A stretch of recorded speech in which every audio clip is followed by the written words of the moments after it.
नमस्ते प्रणाम। मैं हूँ संजू यादव। सभी दीदी बहनी का स्वागत बा संजू सुभाष ऑफिशियल चैनल पर।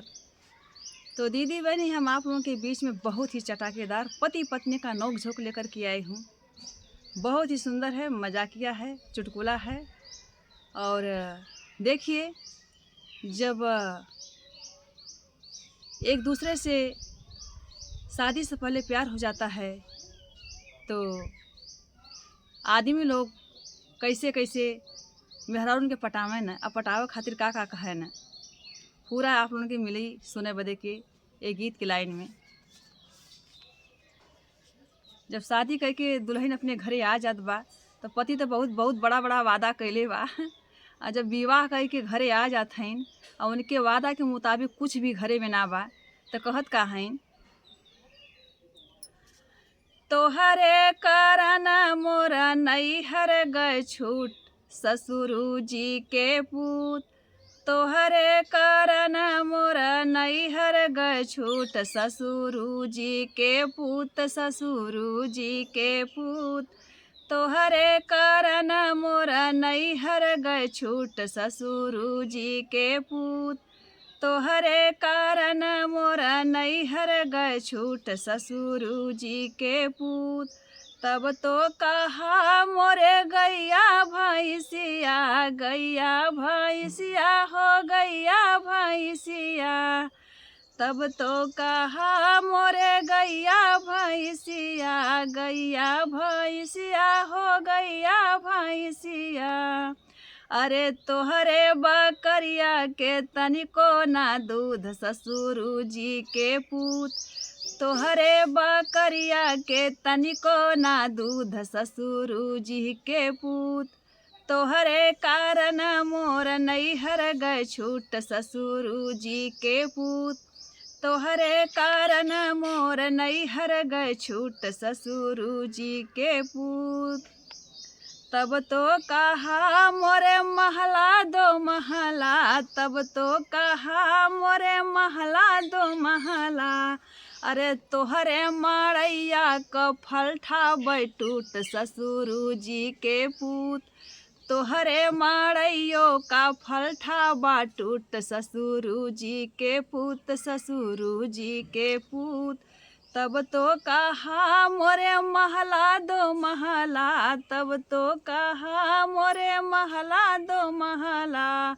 अरे तोहरे माड़ैया का फलठो बाटूट ससुरु जी के पूत, ससुरु जी के पूत। तोहरे कारण मोर नैहर गए छूट ससुरु जी के पूत, ससुरु जी के पूत। तोहरे कारण मोर नैहर गए छूट ससुरु जी के पूत, ससुरु जी के पूत। तब तो कहा मोरे गद्दा गलैचा, तब तो कहा मोरे गद्दा गलैचा, गद्दा गलैचा हो गद्दा गलैचा। तोहरे पलंगिया कई पटियो बाटूट ससुरु जी के पूत, ससुरु जी के पूत। तोहरे पलंगिया कई पटियो बाटूट ससुरु जी के पूत, ससुरु जी के पूत।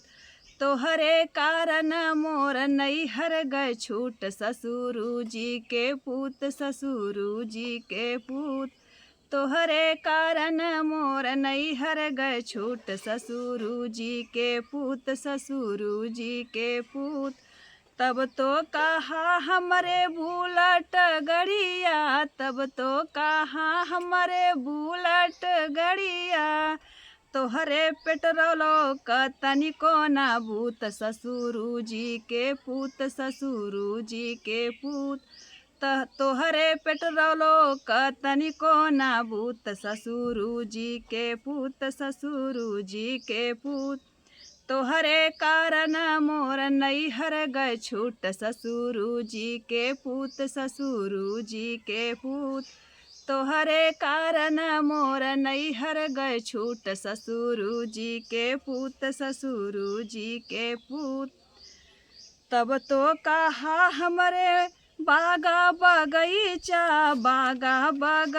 हो बागा बगैचा, तोहरे दुआरे नहीं नेबुलो कबूत, ससुरु जी के पूत। तोहरे दुआरे नहीं नेबुलो कबूत, ससुरु जी के पूत, ससुरु जी के पूत। तोहरे कारण मोर नैहर गए छूट, ससुरु जी के पूत, ससुरु जी के पूत। तोहरे कारण मोर नैहर गए छूट, ससुरु जी के पूत, ससुरु जी के पूत। तब तो कहा मोरे माई बहिनिया हो माई बहिनिया, अरे तोहरे दुआरे नहीं कुकरो का पूछ, ससुरु जी के पूत, ससुरु जी के पूत। तब तो कहा मोरे माई बहिनिया हो माई बहिनिया, तोहरे दुआरे नहीं कुकरो का पूछ, ससुरु जी के पूत, ससुरु जी के पूत। तोहरे दुआरे नहीं कुकरो का पूछ, ससुरु जी के पूत, ससुरु जी के पूत।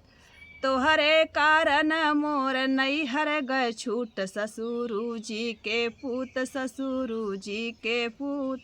तब तो कहा मोरे तब